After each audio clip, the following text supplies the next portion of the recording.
I am going to start out with just a brief introduction of the session and also of our speaker. My name is Dean Sherilyn Krill Hornsby, and I am the Dean of Instruction for Social Sciences here at Fresno City College, and along with colleagues in the Human Services and Psych Services departments, we have helped to develop a campus-wide stress reduction program for the fall semester. That program is in 3 parts. There are sections that are focused specifically on student and faculty and staff supports to help reduce personal stress. There are sessions that are designed as intervention information on how to deal with students who are in crisis. And then the final part of that session, a series of sessions, is for managers and team leads to help develop frameworks for their teams that will support reduced stress in their work environments. And to that end, in support of this self-care coaching work as part of our campus work, we have invited Dr. Eva Selhub to join us today as a speaker. Dr. Selhub is an internationally recognized expert on resilience and stress reduction. She is as a board certified physician. She taught for 20 years as an instructor of medicine at the Harvard Medical School, and she has served as medical director for the prestigious Benson Henry Institute for Mind-Body Medicine at the Massachusetts General Hospital. She is an author of multiple books, and she will be joining us today to help us learn how to better support our teams in developing a strong and stress-free environment. Thank you very much, Dr. Selhub. Well, thank you for having me. I always think it's interesting to hear about the introductions and the idea of having a stress-free environment. I think it's quite interesting, and you'll understand why I think it's interesting. Hopefully by the end of my talk, because we don't necessarily want to have a stress-free environment because we want to actually live. And without stress, we'd be dead. So again, I'm going to explain that. And it's really more about learning how to use stress to our advantage as opposed to having a stress-free environment. There's no such thing as a stress-free environment, I guess if you're on vacation permanently, I suppose, but even then we need it to survive. So again, I'll explain that. And ultimately what we want is to be able to manage stress, to be able to utilize stress to our advantage so that we're always in a state of growth and joy, if you will, as opposed to, and ease. I think that's the word we're looking for, and ease versus distress.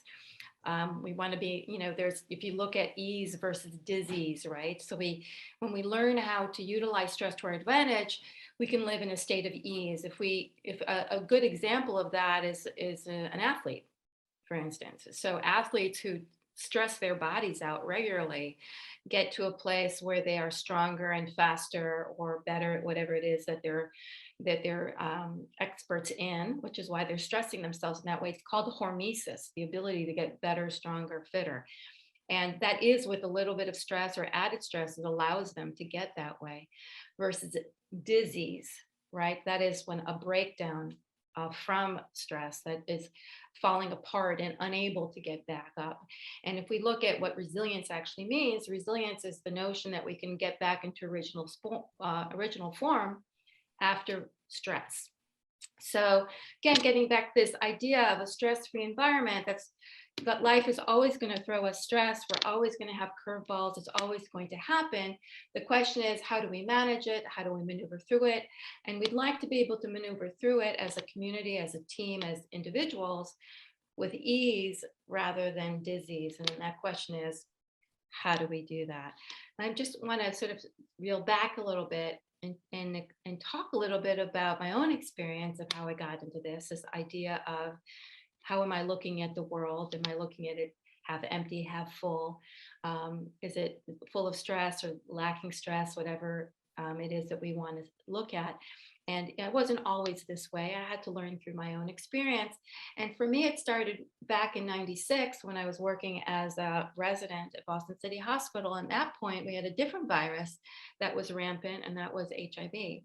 And I was unfortunate enough to be stuck with a really bad needle stick. loaded with HIV back in 1996. And at that point, there was nothing that we could do about it. People just died horrible deaths. Majority of our hospital, we had just a large percentage of our patients just had horrible outcomes as a result of the virus. So needless to say, it was extremely stressful, scary time in my life.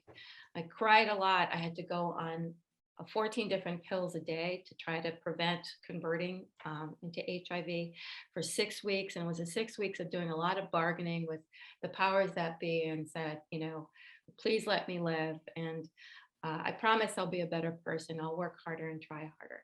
And during that course of 6 weeks, I just sort of did a lot of soul searching and looking at my life and what do I really want to do.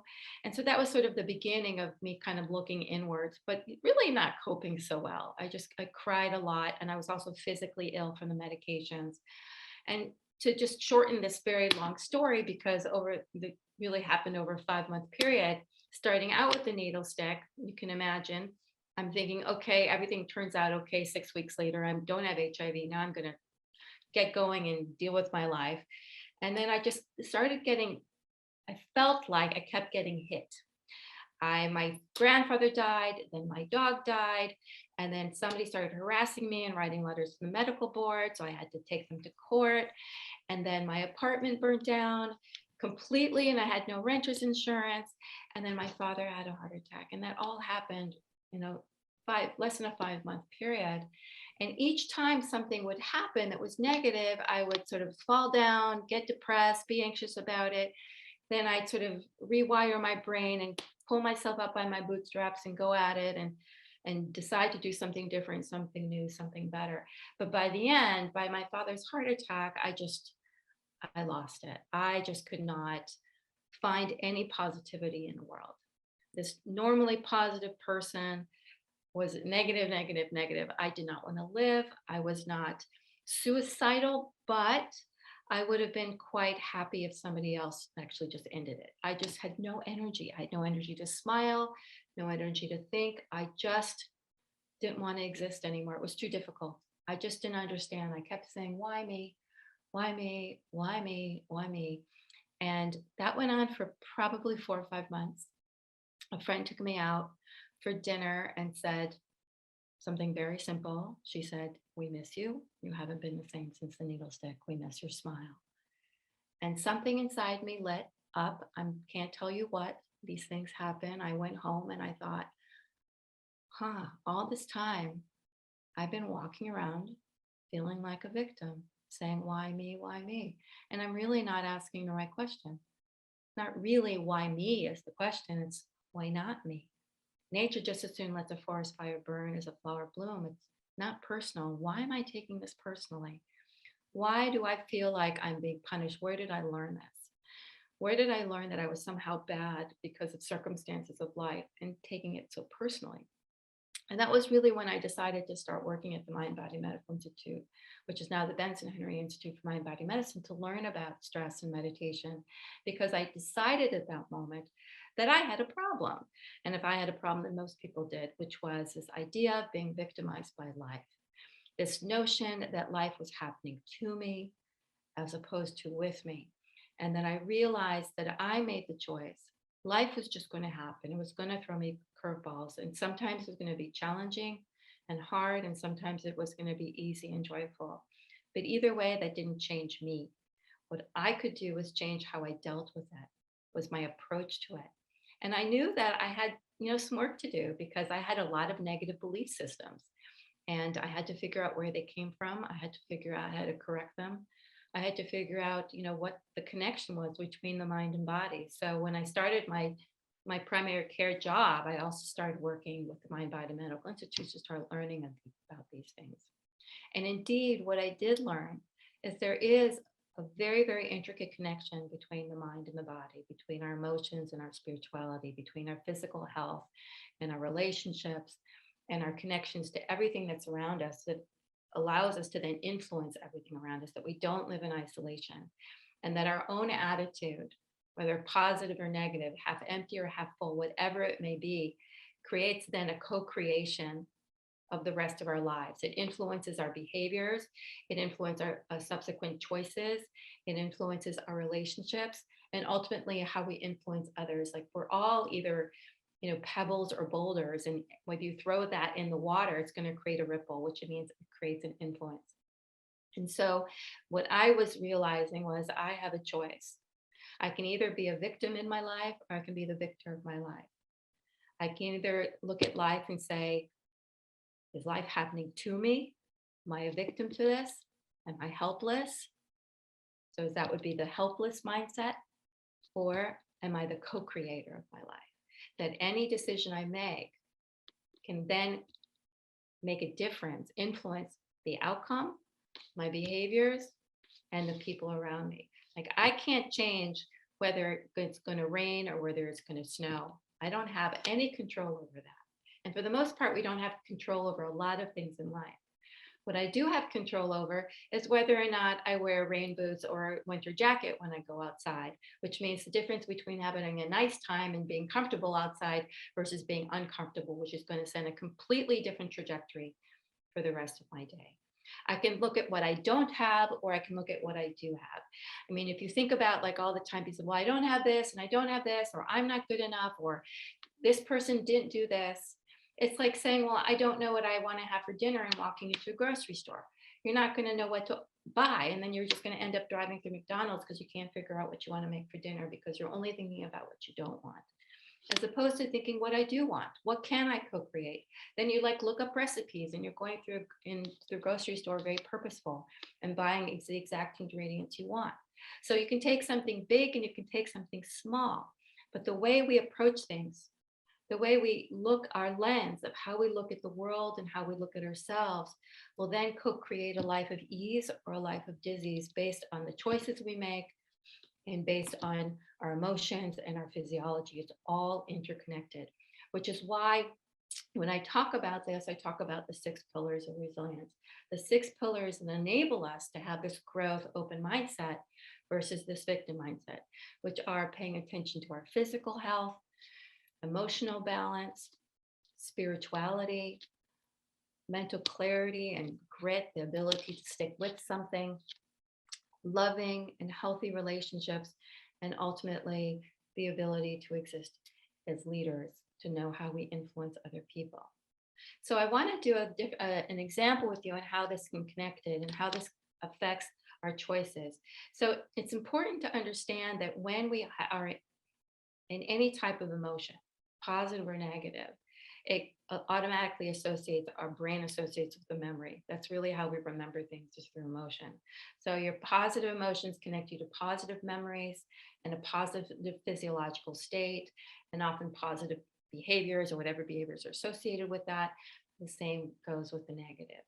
And so what happens is when we're in negative emotional state, that negative emotional state puts us into that victim mindset of not being enough, because that's what the negative emotional state is, a result of somewhere in the mind not feeling enough. Again, I'll explain that when I talk about stress, which leads to a physiological response. The physiological response leads to a behavioral response. The behavioral response is something that we've learned from a long time ago because it's going to help us cope. And then that leads to whatever is going to be co-created next. So normally when one is feeling negatively, the automatic response is to try to feel better. So it's either going to be numbing, or it's going to be working harder or pushing harder or being angry or having some kind of negative emotional response, which usually isn't very effective as far as being a leader or having positive relationships or positive health habits. So I just wanted you to have an experience of the difference between one versus the other. So you can do this with your eyes open or closed, whatever you're most comfortable with or can do if you need to continue being able to watch us speak. So what I want you to do is just take a moment, and I want you to just pay attention to your body. We're just going to take a pause right now. And it's as if you're doing a scan from the top of your head all the way down your body. So down your face, your jaw, your neck, shoulders, your chest, your back, your abdomen, your lower back, even your legs. And just all you're doing is just scanning, and you're paying attention to what you are physically experiencing in your body. What are you feeling? So just notice where you're holding tension, where there might be feeling a sensation of being contracted. Pay attention to your breath. Does it feel fluid? Does it feel like a shallow? Are you breathing rapidly? Maybe notice your heart rate. Again, there's not a right or a wrong. We're just getting a baseline so that we can compare it to the exercises that we're doing later. So just get an idea. Where am I holding my tension? When I breathe, what do I feel in my chest? Does it feel open? Does it feel closed, relaxed, tight, heavy, light? Okay, just get an idea. Now, as you do this, I'm going to ask you to think about something that is very stressful for you. You might think about something that creates anxiety or anger, frustration, fear, maybe even sadness or helplessness. Just like give yourself a moment to think about that. And when you think about this stressful situation, pay attention to what happens in the body. Where does it become more tense? What happens to your heart rate? What happens to your breathing? Where are you starting to hold that tension? You're holding in your stomach, in your gut, in your back, your jaw, your shoulders. Where does that tension start building up? And also notice what your mind is starting to really kind of get tense. The brain starts feeling kind of closed in when you think about the situation. The sensation of feeling maybe contracted.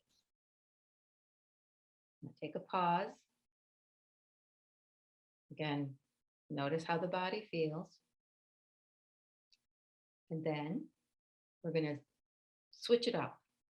And what I want you to do is I want you to think about a situation of awe. Again, you can do it with your eyes open or your eyes closed, whatever you're most comfortable with. But what you're going to do is you're going to think about maybe the most beautiful sunset you've ever seen, or the sunrise. You know, you have beautiful sunsets where you are. Or maybe you're standing at the top of a mountain and looking down and seeing this incredible bird's eye view of everything below, or gazing at the water, at the ocean, and on how the sunlight sparkles on the water. Or maybe you're gazing into the eyes of somebody you absolutely adore, or watching a child walk for the first time. You're gazing at a miracle. And it's just this situation of absolute, incredible awe. Just wow. And you're just feeling so lucky that you're getting to witness this miracle of life, of nature, of joy. And as you do this, as you think about this, notice the response. Notice how the body responds to this thought, to this experience. Open, closed, relaxed, tight, heavy or light. Where do you feel it? What happens with the breath? The state of awe, the state of openness, the state of gratitude, the state of love and joy. And just take a moment to connect with this feeling. You might even say to yourself, I like this feeling. I like this feeling of joy. I like this feeling of gratitude. I like this feeling of expansiveness and connectedness and awe. I like this feeling. I really enjoy and cherish this feeling. And notice how that feels. Notice what's happening with your breath. Maybe take a moment to just take a really deep breath in as if you're inhaling the breath of life. And just exhale completely, just letting everything go as if you're just surrendering and releasing your grip on everything. And every time you inhale, you're just inhaling the breath of life and allowing your heart to just expand to this joy and awe and gratitude that you experienced before. And exhaling, letting go of everything else. I like this feeling of joy. I like the feeling of gratitude. I like the feeling of awe as you let go of everything else. And just notice how that feels. Notice what's happening in the body. Just Scanning your body from the top of your head to the bottom of your feet and notice how it feels. Just kind of letting go. And then you might want to think about this stressful situation again if you want, and see if you feel any differently about it. Maybe the reaction isn't strong. Maybe you realize you don't need to worry about it as much as you are. Or maybe you just feel like, oh, it's more manageable. I think I can figure this one out. So I'm just going to take a moment here to just see, to hear your comments about that experience. What I'm wanting to hear from you is, did you feel contracted versus expansive? What was the difference before and after? And did you feel differently about the stressful situation after getting connected to that positive experience? So just take a moment or whatever to see if you have any questions you can share in the chat. And I'd love to hear from you how that experience was for you before we move on to explaining some of that and why that exercise was so important as a lead off to help you understand why stress isn't all bad and why we want to be able to shift ourselves and our own physiological makeup so that we can approach stress and manage it versus not manage it and let it manage us. So if you have any comments, please go ahead and share. Otherwise, if I don't see anything, I'm just going to continue and talk about stress, or I might just continue anyway, and you can feel free to write in the chat. No pressure. Basically, what I'm looking for again is, did you notice the difference in how you felt? Because why is this so important? Because if you want to live a life of ease versus disease, the first step is self-awareness. You want to learn how to connect with your body. Your body is picking up messages that are happening within you and all around you way before your brain makes a decision about it. They've done many studies where they check heart rate variability and other parameters, and the body will pick up that there is danger or something wrong way before your brain makes a decision about something. And your brain makes a decision based on the past and what it's learned from the past, not what's necessarily going on right in front of you. So when you're in a state of distress and your emotions are taking over and everything's going into contraction mode, you're going into, I'm 5 years old, I'm contracted and helpless, versus I'm 20, 30, 40, 50, 60, whatever years old, and have access to my brain to make astute and rational decisions. You definitely don't have access to that when you're contracted. Let's see. The exercise allows one to stay focused on what really counts and be fluid from situation to situation as needed. Exactly. And that's ease, right? That's really wonderfully put. Being in a state of fluidity is the state of ease. When we have an emotional reaction, no, you might have heard this before, no good decision is ever made when we're emotional. We want to be able to be objective and unattached so that we can then be in that fluidity, that sense of fluidity. But what happens is, because we're humans and we've lived lives and lives can be difficult, we do get contracted, we get emotionally attached. And what happens is that contraction causes the mind to shut down and the body to shut down, which then leads to the maladaptive behaviors. So what am I talking about? Let's rewind and talk about stress. First of all, the definition of stress is simply, it's really just a term of physics. It's understanding that every living organism wants to live in a state of balance, homeostasis. The problem is that the environment, the universe, the earth, us as living organisms, we're not static. That means we're constantly moving and constantly changing. And because the environment isn't static, it's constantly changing, and we're living organisms that are constantly changing, we need to be able to adapt to a changing environment. It's not always hot, it's not always cold, it's not always sunny, et cetera, and so on and so forth. So the body needs to have some type of mechanism that can adapt to this changing environment. So anytime there is a challenge to the state of balance, that's called stress. That's all it is. It's a situation of lack. of not having or being enough. That's all it is. And so what is examples of stress? Hunger, that would be a stress. Being cold or hot, that's a stress. Sitting here and listening to me and finding that, oh, I'm really uncomfortable right now. My back is starting to hurt, or my buttocks are starting to hurt sitting here for so long doing all these Zoom calls. That's a stress. Being worried about somebody you love, that's a stress. So stress comes in any form that involves a situation of lack, of not having enough or not being enough for any reason whatsoever. So as long as we're alive, stress will be there. And if you have no stress, you're basically dead. It just doesn't exist. So what happens is, again, life is constantly changing. So there's always going to be stress. And the body, the mind has to recognize when there are any changes in the internal and external environment so that we can adapt to it. And that's why we have a stress response.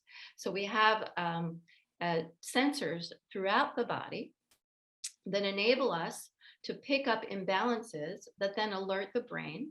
The brain can then label that imbalance and then trigger the appropriate action to correct that imbalance.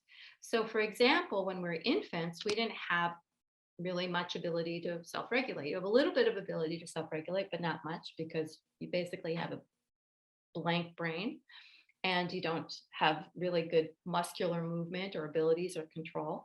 So essentially you don't know anything is anything. So all you know is that you feel uncomfortable. And so you cry. And then somebody comes and fixes it for you, hopefully. And so over time, you learn that you can trust that somebody's going to come and fix it for you. Over time, your brain starts understanding that that weird feeling is hunger, or that weird feeling is discomfort or pain, or that real weird feeling is fatigue. But growing up, all we know is there's a weird feeling and something or someone makes it better. And so over time, our brain develops a database of what something is, labeling it, whether you like it or not, which means whether it was pleasant or unpleasant, and what you do about it. So when I'm cold, this is what I do. When I'm hungry, this is what I do.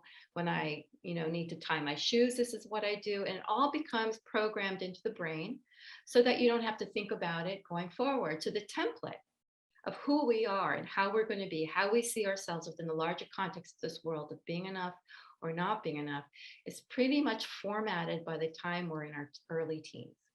So that's when our intellectual capacity starts forming. But by then, the template of how we're going to deal with the world and react to it is already formed before your intellectual capacity is starting to come. So we think, oh, this person's highly intelligent and they're rational and they can handle things.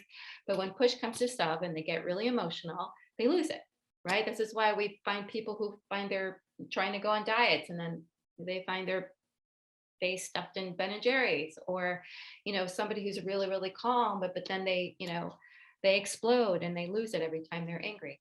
So depending on our wiring, both genetically, what we come into this world and with, and then programming of our childhood, that's really going to then give the template for the brain of how we see ourselves. And some of us see ourselves, capable of handling some things and not others. So let's say, you grew up and, every time you were hungry, you got fed, and then you always had food and you learned how to take care of food. So now in the future, your brain will then anticipate the future and say, well, next time I'm hungry, I'll be fine. Another person grew up starving half the time. They didn't have food. Went hungry. They were poor. And so they never knew when their food was going to come next. So they didn't grow up with the assurity that the future was going to be okay. So now they might be multimillionaires and the fridge is completely full all the time, but yet, they have an eating disorder because, they grew up knowing that there might never be enough. So you have to have as much as you can now because you just never know. And so a lot of these belief systems that occur when we're in a negative state are what's called limited belief systems or cognitive distortions. They're assumptions and beliefs that the brain came up with when we were younger and didn't know better. We didn't have all the information. We said, wow, when I do this, I feel better. So if I avoid socializing, I don't have that weird feeling in my stomach. I feel a lot better when I just throw myself into work. Or I feel a lot better when I eat sweets. And every time I eat sweets, I'm able to do better in my exams or whatever that is that we form. So we start developing these habits that allow us to cope in the world. And some of these habits are habits that are what we call adaptive coping, like I'm hungry and I eat. And some of these habits are maladaptive coping, which I'm anxious and I eat. They both enable us to cope and keep going, but they don't necessarily support us to thrive. So stress, like I said, comes in all different kinds of forms. It's absolutely natural. But the difference in stress is whether or not we perceive we can manage it versus whether we perceive we can't manage it. And if we perceive we can't manage it, what is the coping mechanism that we've developed to be able to cope despite not being able to manage something, right? So let me, again, another example is, let's say you are someone who has always been a good test taker. You've always been able to manage tests. It's something you do really well. And somebody says, we're going to have you do an exam right now. And you think, oh, no problem. I can handle this. So it's a stress. It's not that necessarily something that you want to be doing right now. But you think, I can handle this. I can figure it out. Another person has never taken tests well. Maybe they were undiagnosed for ADHD, whatever that is. Nobody really knows why, but they've just never been able to do well in a test. So that for them, it's the same exact test, the same pedigree, same education, both equally smart people, but this person goes into a fight or flight response in anticipation of this test that has been thrown their way because of the past that says I can't. So it's an unmanageable stress that stays unmanageable. And in order to actually then deal with this test, they do whatever they do they think, oh my God, I'm so stressed about this. And they go eat a whole pint of Ben & Jerry's or a whole pizza or drink a bunch of alcohol or whatever it is they do. And they might even go for a marathon run because that's how they relieve their stress. It helps them cope better with this coming exam. So it's important to understand and label what these stresses actually are. So when I had you think about these stressors and they caused you to contract, in your mind, they were unmanageable stressors. They were stressors that I don't know how to manage this. A worry, for instance, is an unmanageable stress. Because if there wasn't a worry, you wouldn't be worried about it. If you knew how to solve it, it wouldn't be an issue. So what happens is, and why this is important is because if the brain perceives something's unmanageable, the response that it normally uses to alert the body and move it into action doesn't turn off. And if it doesn't turn off, that can lead to more physical, psychological, and emotional issues and a propensity to continue these behaviors that aren't adaptive. If you think about this, if an example of an unmanageable stress is anything that is to the brain threatening to your livelihood. So it doesn't distinguish, your brain doesn't distinguish between real or imagined. To your brain, it's anything that's an unmanageable stress is a threat. And it's like you're being chased by a lion. So imagine if you're being chased by a lion. So think about this. Is it a good time to take a nap? It's not. So adrenaline and cortisol are coursing through your brain to keep you hyper alert and hyper aroused. It's not a good time to reproduce. So it's going to cause reproductive system to shut down.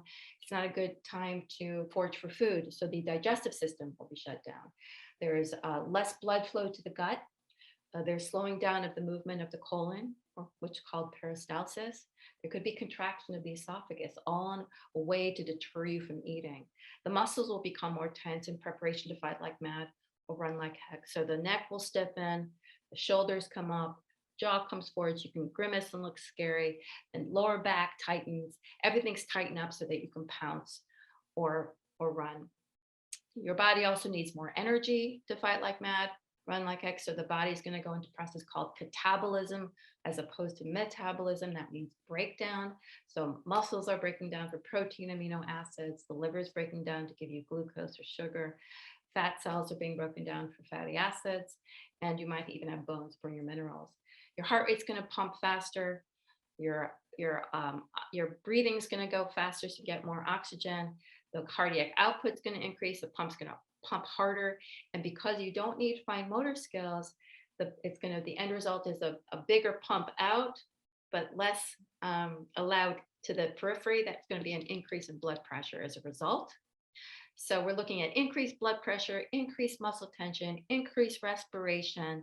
There's also going to be increased inflammation, because why? If you get cut or wounded, the body wants to protect you from bleeding out or getting infected. So there's going to be more clotting and more inflammation.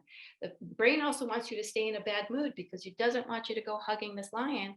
So it's going to cause serotonin and dopamine and other happy neurotransmitters to drop, so you can stay in a negative mood, stay asocial, and continue fighting or flying. What's also going to happen is that your brain is actually also going to shut down, because it's not a good time to start figuring out how to do your taxes. So signals are going to be sent to the prefrontal cortex and higher brain centers, shutting it down. Not the time to use your intellect, not the time to be rational. This is a time to fight or fly, get from point A to point B. So you're like a horse with blinders, going from point A to point B. So that's the stress response. And in the short term, it's actually quite beneficial, because once the brain has figured out that a stress has been managed, the stress response is extinguished. So this whole physiological state is extinguished, and we're in a period of ease again. And I'm going to see if I can actually share my the slide with you, just so that you can see what it looks like. So let's see, view. Put my glasses on. Sorry about this. Slideshow. So if we look at this, it's just an example of adaptive coping.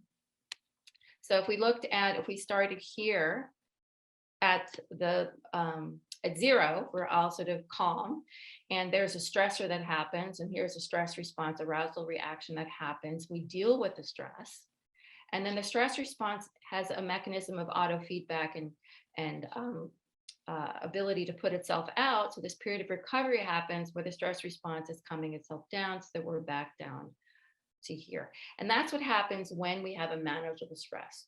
We think, okay, this is happening, I'm hungry, I eat, and then the stress response puts itself out, and then we're a period of recovery. So ideally, let's see how ideally, we would be on this lower graph. This is what it would look like, where we're sort of hanging out, we're balanced, and then there's a stress, we take care of it, period of recovery, hanging out, stress, period of recovery. That would be how ideally we would live in life. Unfortunately, there's very few human beings that live this way. This is usually more in probably the fish kingdom, where they have a little brain and they don't anticipate the stress that will be happening next.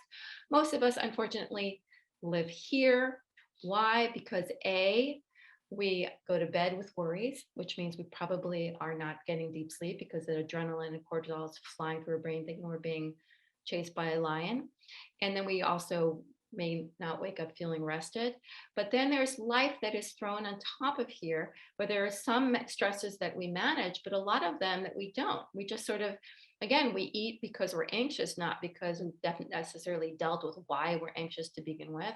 There are things that are happening in the world that we're anticipating and thinking about that we feel we can't manage and are ignoring. There's health issues that we're not paying attention in. Every time we eat something that is inflammatory, or not exercising, or not getting enough sleep, to the brain, that's a stress that's not being managed. So that again causes elevation or activation of the stress response. And on top of that, there are belief systems that we're walking around with that came from wherever we might feel, sensitive to criticism, or have issues around our self-worth, or we're in toxic relationships, or living in a physically toxic environment. I know I'm probably making you stressed at this point. I hope not. But just know that I'm telling you all this because there's actually something that you can do about it. The point is that not all stress is bad. Stress is absolutely necessary. But what's really important is self-awareness, is to be aware of how am I feeling in any given moment, because that is something that I can control. I can control how I'm feeling. I can lower stress response reactivity, as we did in that exercise, because then I'll approach my life differently. When I'm in a negative mood, my life is going to be very different. We all know when you wake up on the wrong side of the bed, the remainder of the day is very, very different than you wake up feeling rested and happy. I think we can all attest to that. It's a very, very different experience.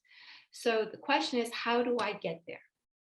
How do I get to the place where I'm in a even, open, expansive state so that when I incur stress in my life that is essentially unmanageable, things that I can't control, that I will still maintain the mindset that I'm okay, that come what may, I will be okay.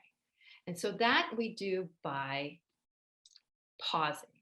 So the first step, let me just share this with you so that you can see what I'm talking about. Um, the action steps. One is being mindful.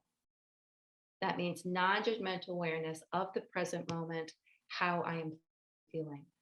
What am I feeling right now? What is the emotional charge? And then saying, okay, well, let me just lessen this emotional charge. What can I do? I can breathe. I can do a mindful walk. I can do a meditation, lower that stress response, like we just did with the connection of awe and gratitude. Let me redirect that emotion to something more positive and expansive thinking. So, away from whatever the situation is, all we're doing is we're changing that physiological response, turning off the stress response so I can get to a more expansive state.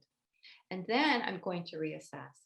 And one of the things I need to reassess is my own life and what I'm doing to take care of myself. This is what I call the infrastructure. So, again, as I said, a lot of the stress that's unmanageable that we bring into our life is it what are the things that are happening in our life in the way that we are taking care of ourselves. So, one is, what am I putting in my body? So, thinking about fuel. What is going to fuel me to be at my best, to be in a state of expansiveness, and to start paying attention, be self aware. When I eat this food, the next day I'm irritable. When I eat this food, I feel really healthy and alive and less inflamed. What am I doing as far as my exercise goes? Am I getting restful sleep? Let me look at my social connections. Am I getting enough time spending in nature? What about meditation? Can I bring that into my life? What is my spiritual connection? Because the stronger my spiritual connection, the more I am able to then connect with my life and deal with the problems that happen in my life, especially when I have a sense of purpose. So the stronger sense of purpose you have, again, these are all things that fuel you to have a bigger cushion, which means it's going to take more to push you over into that negative mindset and allow you to say, look, I've got this, I've got what I need. And so part of this is really looking at your infrastructure to say, what is it that I need to be at my best? But overall, it's about paying attention to how you feel at a given moment. So I'm going to do this exercise with you that I call the shield. It's a technique that I came up with many years ago. It's in my first book called The Love Response. And what it's going to do is going to help you get into that place of assessment. It's a wonderful tool that I'd like to send you home with that you can do at any moment in time. I'm also giving you the link. There's I have it on YouTube so that you can listen to it anytime. And what this is going to do is that each letter, as you can see, the shield stands for something, stands for slow down, honor the way you feel, inhale, and don't forget to exhale, listen to the body, and then decide which course of action you want to take. Decide basically to be the victor, to be the co-creator of your life, to know that you are enough versus not. This is sort of the trick of the mind to get ourselves into a place of expansiveness so that we can do what we know to do, how to do, and have access to. It means we're more likely to exercise, more likely to eat healthy, more likely to get more sleep, whatever it may be, but also more likely to handle a situation more effectively with ease. So this is, like I said, it's a mnemonic and it's a visualization that I'm going to guide you through. So what I'd like you to do again is you can keep your eyes open or closed and just pay attention to your body. How does my body feel right now? Top of your head to the bottom of your feet, slowly scanning, just noticing where you might be holding tension, where it might feel open or closed, relaxed or tight, heavy or light, and even notice what's on your mind right now. What are the thoughts in your mind? Are you thinking about your to-do list? Are you thinking about whatever it is that's been stressful for you? When you're worried about something or frustrated about something, and just let your mind wander and just notice how the body reacts to your thoughts. And just appreciate that. And just take a moment. You're just taking a moment right now just to slow down and just honor the way you feel. Honor your body being so brilliant to just react this way. And recognize that you have support at any time that you need to change the way you feel so that you can handle life's circumstances better. So, what you're going to do is you're going to imagine that you're calling out for a shield. And so you might even say to yourself, I'm calling out for my shield. And as you say that, you'll begin to feel and maybe even see golden rays of light shining down upon you.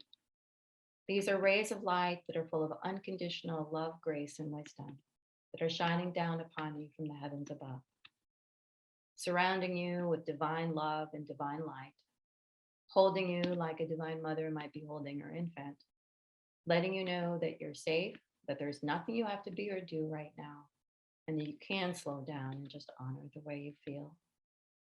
Rays of light are shining down like a shower, creating a shield that protects you and holds you, allows you to just take a moment to inhale as deeply as you can, as if you're inhaling the breath of life, and exhaling as completely as you can, just letting go of all the tension. Just letting go of your thoughts and your tension, imagining that it's melting into the earth, flowing down a river, or flowing out into the ethers, into the clouds every time you exhale. Inhaling deeply and exhaling completely, letting go. You might wish to count as you breathe in. 1, 2, 3. And count as you breathe out. 1, 2, 3, 4, 5, 6. Count to 3 as you breathe in. And 6 as you breathe out.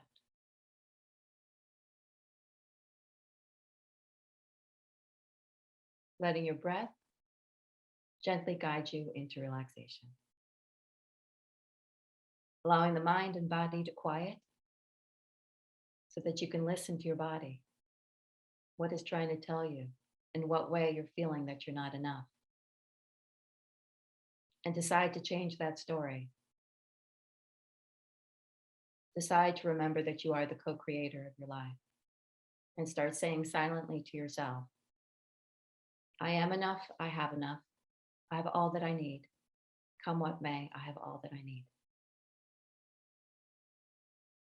I am enough, I have enough. I have all that I need. Come what may, I have all that I need. As you say those words, the light will respond by shining into your mind and filling your mind with light and love and wisdom. It'll flow down your spine and your face, down your shoulders and your arms and hands and fingers. The light will flow into your chest and heart and lungs, into your abdomen and all your organs, down your legs, into your feet and toes. I am enough, I have enough, I have all that I need. Come what may, I have all that I need. Golden rays of light full of unconditional love, grace, and wisdom fill up every cell of your body with love and light and wisdom. So much so that it fills your heart so that it begins to relax, the walls melt away, and it begins to open. Your heart begins to open like a flower to the breath of life. The light inside of you begins to shine out like the sun itself. And as that light radiates out, it connects you to the infinite possibilities of life, to the knowing that there is a divine solution to all things, to infinite resources, to other hearts that can support you, to all there is. I am enough, I have enough, I have all that I need. Come what may, I have all that I need. Golden rays of light support you, surround you, and connect you to other hearts, other resources, to infinite possibilities, to all there is. And you just take a moment to notice how you feel. Taking a deep breath in and out, gently bringing yourself back, being present. And if you've closed your eyes, you can take the time now to open your eyes.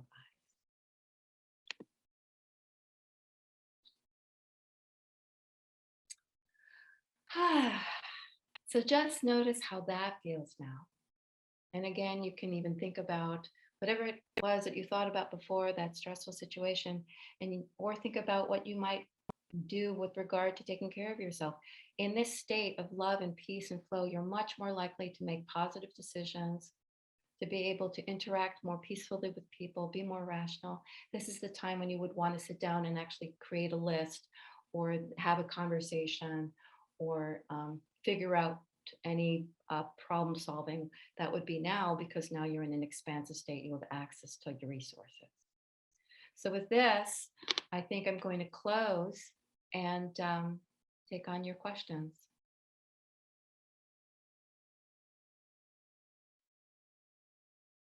Hopefully you have questions or you're not asleep from the meditation.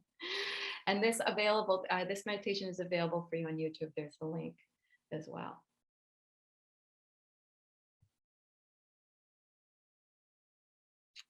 I think I probably also, I think it's in the Q&A. You can open that up and people can sort of ask any questions you might have.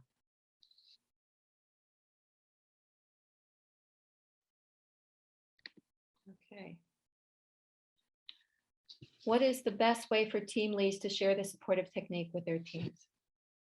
So I'm happy to send you the slides, but I do have lectures and similar things like that. You have access to this lecture on YouTube, but also you have access to this video. But one of the things that I would do with your teams is I would, when you meet as your teams, you meet with them with individuals, do the pause together.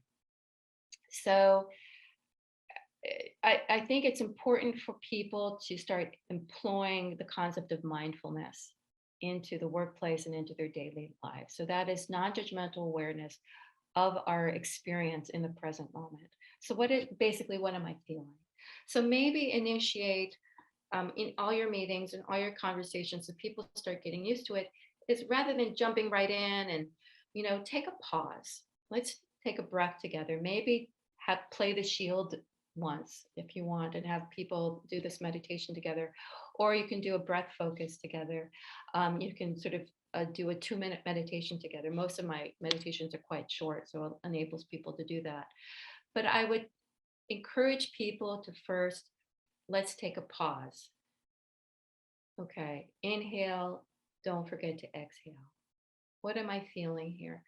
Or let's move into a more expansive state. So one of the things you can do is the exercise I did in the very beginning is, people take a minute, really only had you do that for a minute, is have them think about a situation of awe, of gratitude, of something they can reflect on. And maybe people can even share what it is that they're grateful for before you actually then go on to whatever conversation you're in. And so I think it's encouraging people to pause, take a moment, be mindful, be aware of how they're feeling, and know that then we're in a negative emotional state. It's probably not going to lead to good results. So it's okay to take pauses. So I think that's probably one of the cornerstones of this, is sort of that stop, reflect, choose, right? So do I want to continue speaking when I'm, in this negative emotional state, or do I want to take a pause for a moment? So let's take a pause together and move into a different state. And then let's see what we can do. And part of this is knowing how, as a team leader, how it causes you to feel. So the calmer and more steady you are, the more people will follow. So it's always important for the leader to be self-aware of how something makes them feel, to notice when they start becoming contracted, and then take care of yourself, calm, relax, ground, stay open, compassionate, and caring. And that's going to allow them to stay more steady and stable as well. Hopefully that's helpful. Any other questions? And you're also, you have access to, also I have lots of blogs and articles on my website, drself.com. I think you have the link to that as well. And there's different ways of different techniques that are discussed in the different blogs as well.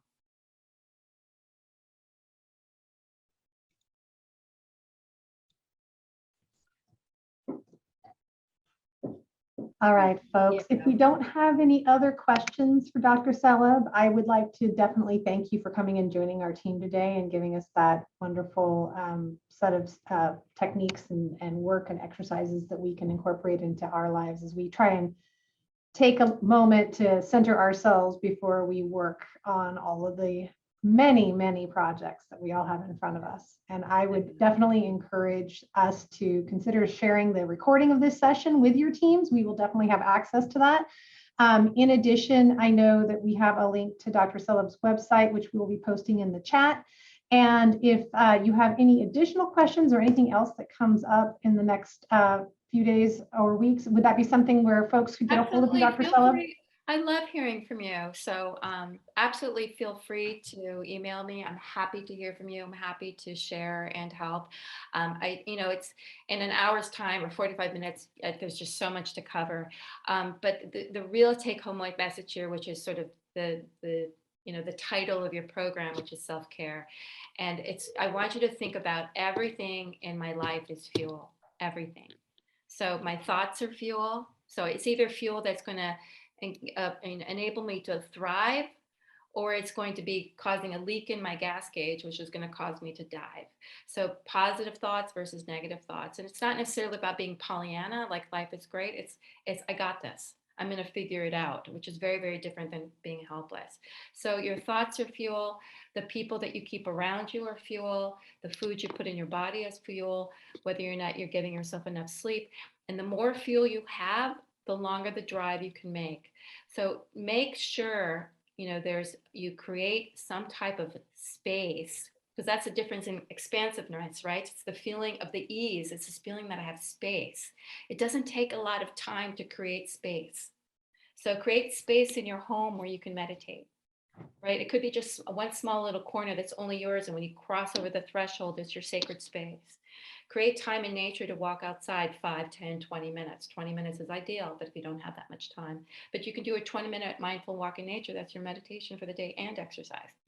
So, think about how can I bring into my life space, which is going to also provide me with fuel so that I can be the best possible leader, so that I can handle all these tasks. And so that's really something to think about. That's really what self-care is, what I can do that supports me to thrive so that I can be in service. Thank you so much, Dr. Seleb. But I do want to point out that one of the reasons that we did choose to work with Dr. Seleb in this is that she is an educator. She is somebody who has worked in a college environment. She definitely knows what the institutional structures, restrictions, and supports are that we do and don't have available to us. I do. And so I would definitely say that, she's speaking from a standpoint of somebody who has been through similar situations to what you're struggling with now. So I certainly hope we all take her advice and treat ourselves a little bit more like genuine care and concern for ourselves so that we can do a better job of doing that for others as well. And know that I came up with this stuff for myself. And that's why I was suffering. So, I had to figure out how to take care of me. So that's what I'm giving to others is what I've had to create for myself. So I'm not just a talking head. All right. Well, everyone, thank everyone for being here today and participating in this. And we will be getting the link for the recording out shortly. And I believe we will also probably be sending our participants an evaluation link as well, because we always like feedback on how these sessions are doing and whether or not they are beneficial to you. And I hope that you have a wonderful remainder of your day and a good remainder of your week. Thank you very much for joining us. Thank you. Have a great evening. Bye, everybody.